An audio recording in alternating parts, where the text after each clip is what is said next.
Are you someone who's trying to manifest the best version of you and the best so you can live your best life?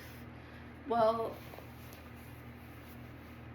then you're in luck, because in this video I'll give you 3 to 4 micro habits or shifts that you can do towards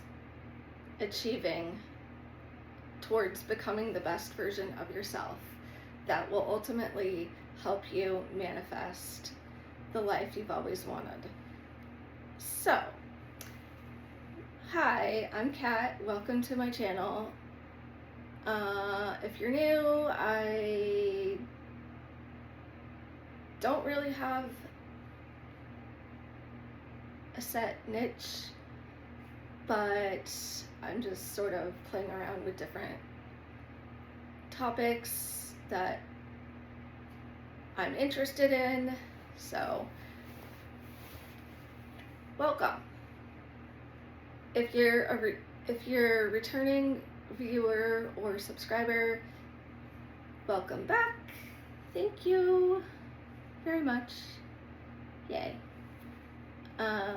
All right, well, let's get into my little micro shifts or habits that you can do within the next month that will help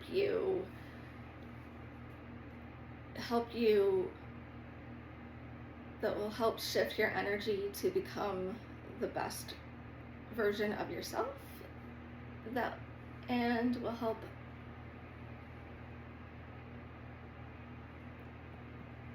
you manifest the life you've always wanted. The first shift is gratitude. Gratitude is extremely, extremely important. If you want more of what you want, if you want more of X, Y, and Z in your life, you have to stop and appreciate and be grateful for everything and everyone that you already have right now in the present in your life, including yourself. And a good way to do that is gratitude lists, or a gratitude list. I started a gratitude list for the first time 10 years ago. It's really definitely, I definitely can tell you it shifted my thought process, my mindset. I don't currently add to my list every single day, but when I get into there's periods of times where I actually will add to the list on a daily basis. It's just, my list has gotten so long on my phone in the notes app that I'm not really going to waste storage. But that doesn't mean I can't do it in an actual notebook. So get a notebook, start a new note in your phone, and start listing at least 4 or 5 different things every day or on a weekly basis that you're grateful for in this moment at the present time. And you'd be surprised how much happier you are. And sometimes focusing on all the things you're grateful for magically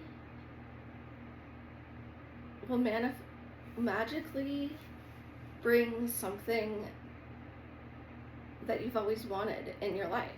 For example, my cat. I think that's how I actually manifested my cat, is my gratitude list. And it took 1.5 years, but yeah. Moving on. micro shift or habit number 2 is focus on what you're telling yourself. Your inner dialogue is, yeah.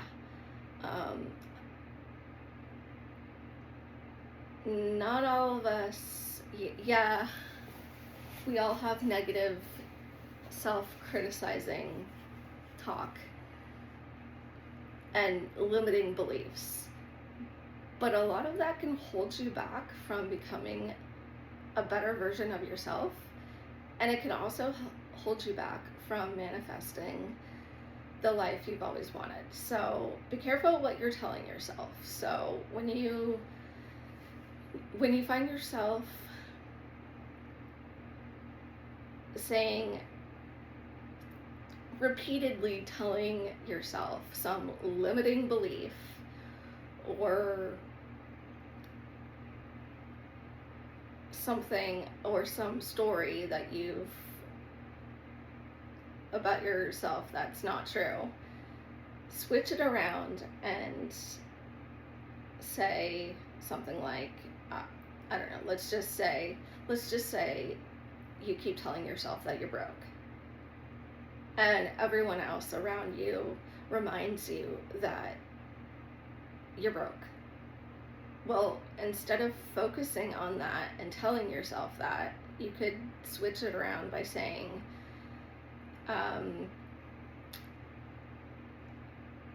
I always pay my bills, all my bills on time every month, and have plenty of money left over. Or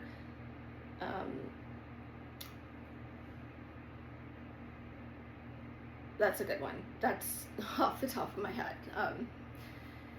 The third one is, the third micro shift or habit you could do is, at the beginning of a month, you could change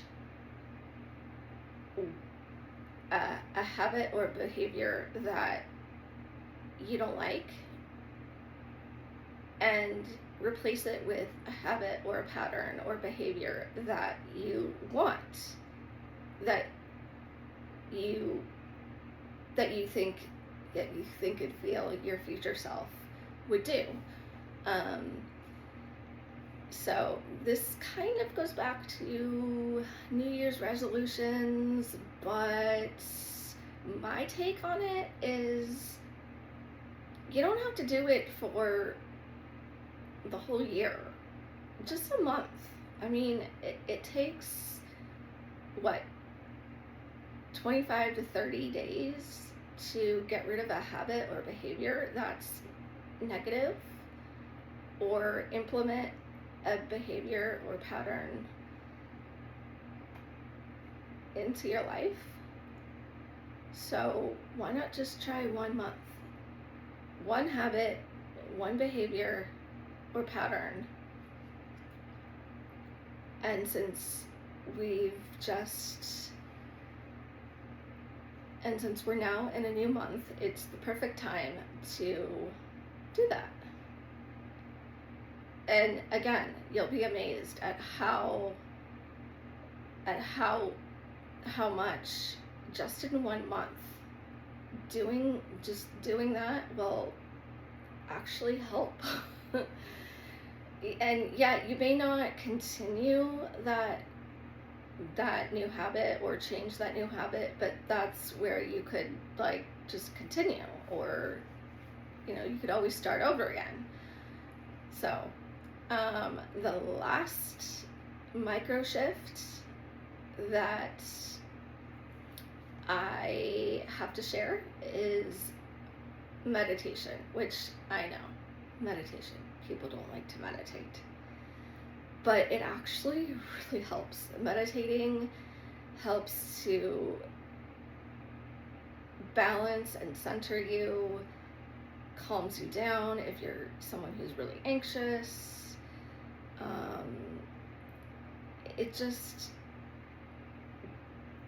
does so much good for your mental and physical health. You don't have to do it for hours on end. It's fine. You don't even have to do guided meditations. I don't, actually, but all it takes is 5 minutes.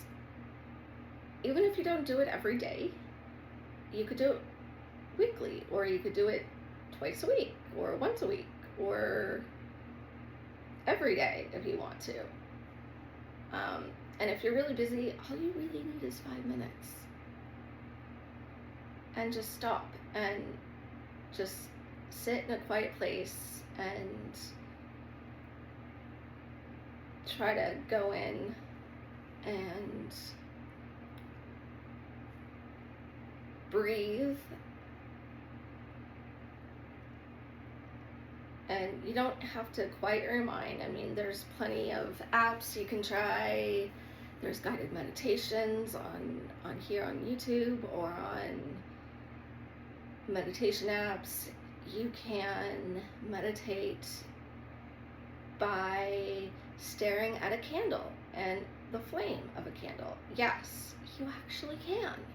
You just visually focus on the flame of the candle, then close your eyes and try to see it in your third eye. I've tried to do this one, doesn't really work so much. I usually just put on a YouTube video of the ocean, of the beach ocean, and just silently go through a bunch of positive affirmations, and that's what I do. So, but you don't have to do that. You don't have to do what I do.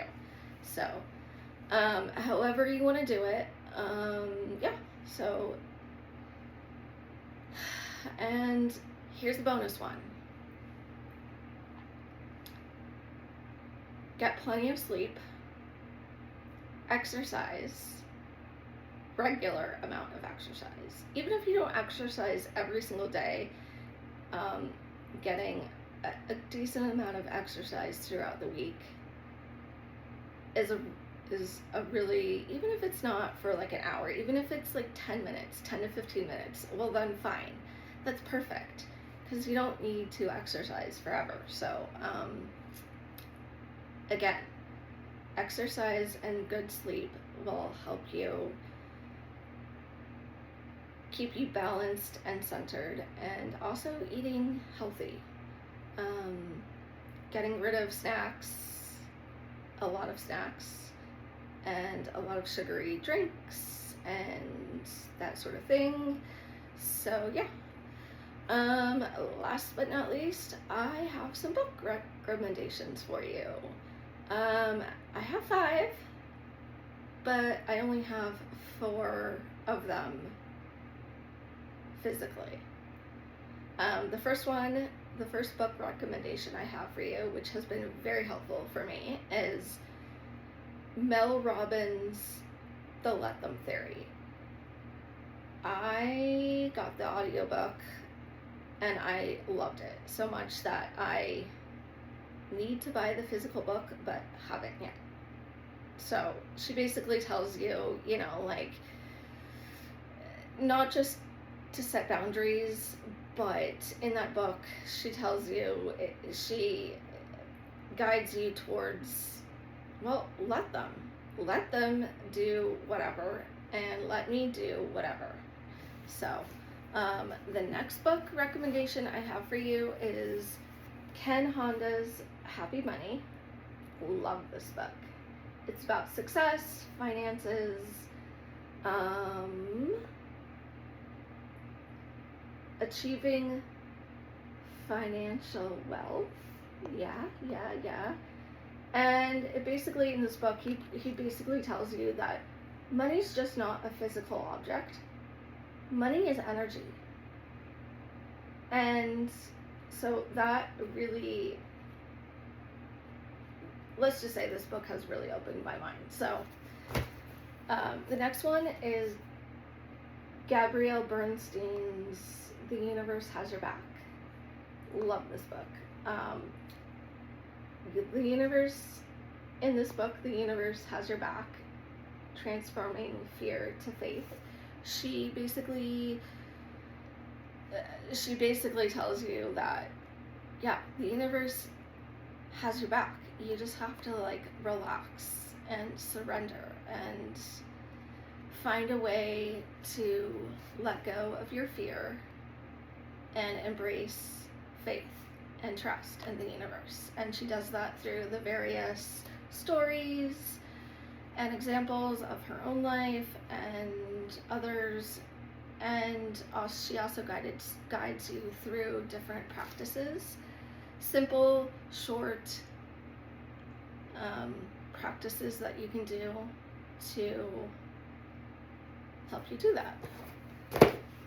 Third one is Dale Carnegie's How to Win Friends and Influence People in the Digital Age. This was written probably almost 100 years ago, but it's been updated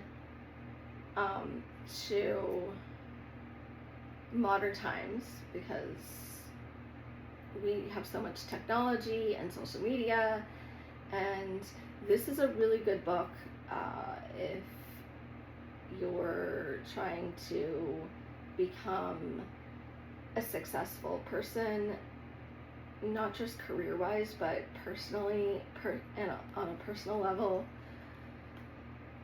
And it helps you to also communicate with others better. And last one is Think and Grow Rich by Napoleon Hill, which is like 10 years shy, I think, of 100 years. But it still is very relevant. Relevant? Is that? Did I say that right? Anyways, it's pretty.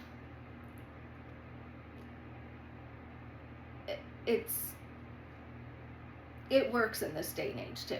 So, and this is a book that has to do with personal and professional success, financial success and independence. It's kind of a manifestation book too. When you go through it, I realized this is kind of what started me on on the journey I'm on. And he gives you lots of examples of people who became very successful and very wealthy by not just failing lots of times, but also in their thought process. Because guess what, people? Thoughts are things, and they're real. So the more you think stuff, the more you're going to manifest whatever it is. The more you're going to manifest whatever it is you're thinking and fixating on. So there you go. So I hope this video has helped. Let me know in the comments down below what you thought of it. Yeah. So I will see you in another video. Thanks.